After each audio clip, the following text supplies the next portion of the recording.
15 আগষ্ট ভাৰতৰ স্বাধীনতা দিৱস 1947 চনত ভাৰত ইংৰাজৰ শাসনমুক্ত হৈছিল এই দিনটোতে। কিন্তু জানেনে 15 আগষ্টত স্বাধীন হৈছিল বিশ্বৰ বহুকেইখন দেশ। আহকচোন চাওঁ আৰু কোন কেইখন দেশ স্বাধীন হৈছিল এই দিনটোত। 15 আগষ্ট বাহৰেইনৰো স্বাধীনতা দিৱস। ব্ৰিটেইনৰ শাসনৰ পৰা পশ্চিম এছিয়াৰ এই দেশখন 1971 চনত স্বাধীন হৈছিল।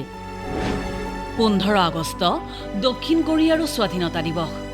জাপানৰ শাসনৰ পৰা এই দেশখন স্বাধীন হৈছিল 1945 চনত। দিনটো দেশখনত জাতীয় বন্ধৰ দিন হিচাপে ঘোষণা কৰা হয়। 15 আগষ্ট উত্তৰ কোৰিয়াৰো স্বাধীনতা দিৱস। 1945 চনত জাপানৰ পৰা স্বাধীন হোৱাৰ 3 বছৰৰ পাছত কোৰিয়াৰ বিভাজনৰ মাজেৰে উত্তৰ কোৰিয়াৰ জন্ম হৈছিল।